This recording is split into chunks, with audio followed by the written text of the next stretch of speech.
নারীরা একজন পুরুষের ভেতর কি চান, এই প্রশ্নের উত্তরে কেউ মজা করেন, কেউ বা আবার দাবি করেন মেয়েরা আসলে কি চান তারা নিজেরাই জানেন না।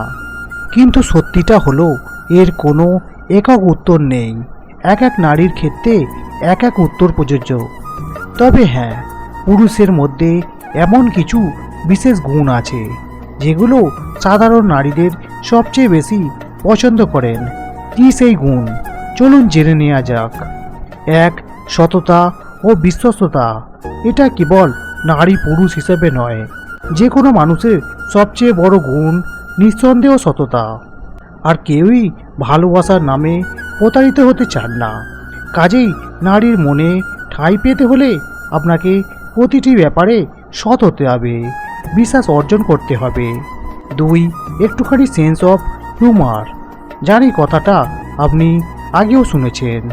নারীকে যে পুরুষ হাসাতে পারেন তার সিঙ্গেল থাকার সম্ভাবনা খুব কম, কারণ এই গুণকে মেয়েরা সত্যিকারের অর্থেই অনেক বেশি পছন্দ করেন।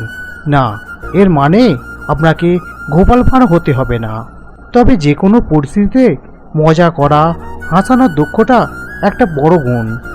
3. আত্মবিশ্বাস। সামাজিক, মানসিক সব ধরনের আত্মবিশ্বাসী নারী পছন্দের তালিকার শীর্ষে। আপনি স্পষ্টভাবে নিজের অবস্থান জানিয়ে দিতে পারেন, সুন্দর করে কথা বলতে পারেন বা পরিস্থিতির নিয়ন্ত্রণ নিতে পারেন। অনেক নারীর কাছে এর চেয়ে বেশি আকর্ষণীয় আর কিছু নেই। 4. বুদ্ধিমত্তা। না, ভয় পাওয়ার কিছু নেই।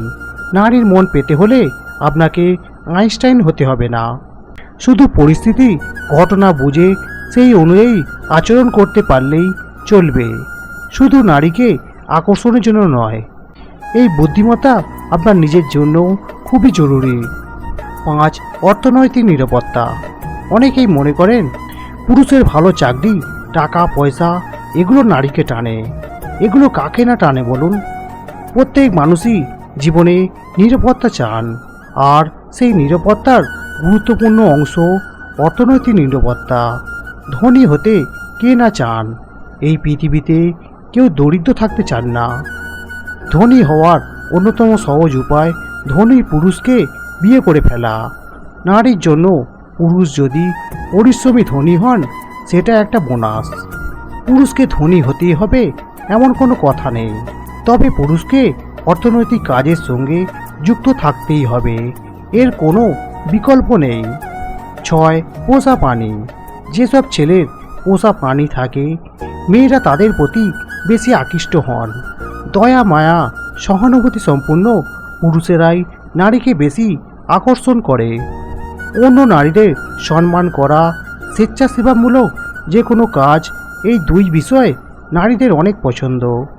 কাজেই আপনি যদি নারীদের সম্মান করেন, তাদের জন্য সহমর্মী হন, আর যদি মানব সেবায় নিজেকে কিছুটা হলেও উৎসর্গ করেন, তাহলে সম্ভাবনা আছে নারীদের ভেতরেও আপনি অনেক জনপ্রিয়তা পাবেন। এসবের বাইরেও মানুষের কিছু ব্যক্তিগত পছন্দ অপছন্দ থাকে, তবে এই গুণগুলো শুধু মেয়েদের কাছে পছন্দের তা একেবারেই নয়, বরং এইসব গুণ মানুষ হিসেবে আপনাকে পরিপূর্ণ করে তুলতে সাহায্য করবে। আর সঙ্গী হিসেবে একজন নারী তো একজন ভালো মানুষকেই সবার আগে চাইবে, তাই না? শুধুমাত্র শারীরিক সম্পর্ক তৈরি করা ও বাচ্চার জন্ম দেওয়ার জন্য মানুষ সংসার করে না। সংসার একটা অভ্যেস যা একসাথে থাকতে থাকতে গড়ে ওঠে।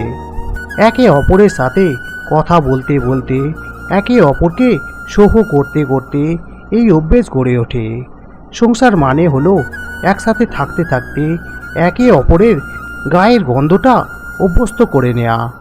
সংসার মানে হলো মানুষটা মুখের সামনে এসে দাঁড়ালেই মানুষটার মনের ভেতরে কি চলছে সেটা বুঝে ফেলা। সংসার মানে হলো বর অফিস থেকে ফিরলে এক গ্লাস জল রোজই মুখের সামনে তুলে ধরা। সংসার মানে হলো ছেঁড়া বোতাম সেলাই করতে করতে নিজেদের ভেতর ভুল বোঝাবুঝিগুলো মাঝে মধ্যে সেলাই করে নেওয়া। সংসার মানে হলো অ্যাডজাস্টমেন্ট। তোমার আমার থেকে আমাদের হয়ে ওঠা। সংসার মানে মাছের ঝোলে নুন বেশি হলেও চুপচাপ হাসি মুখে খেয়ে ফেলা। সংসার মানে হলো রোজই বিছানার উপর রাখা নিজের পার্টনারের ভেজা টাওয়ালটা মেলে দেওয়া। সংসার মানে গাঢ় নীল রং নিজের পছন্দ না হওয়া সত্ত্বেও পার্টনারের পছন্দ বলে একদিন নীল রঙের পাঞ্জাবিটা পরে ফেলা। আবার তেমনি শাড়ি পরতে একটু ভালো না লাগলেও দুই একদিন নিজের পার্টনারের পছন্দকে গুরুত্ব দিয়ে একটা লাল টকটকে শাড়ি পরে পার্টনারের সামনে এসে দাঁড়ানো। সংসার হলো একটা অভিজ্ঞতা যার ভেতর মান, অভিমান, রাগ, ক্ষোভ, দুঃখ, ব্যথা সবই থাকবে। সংসারে কেউ কারোর থেকে ছোট বা বড় হয় না, দুজনেই পরিপূরক হয়। তাই সংসার করতে গেলে একে অপরকে সম্মান ও শ্রদ্ধা করা বড্ড জরুরি।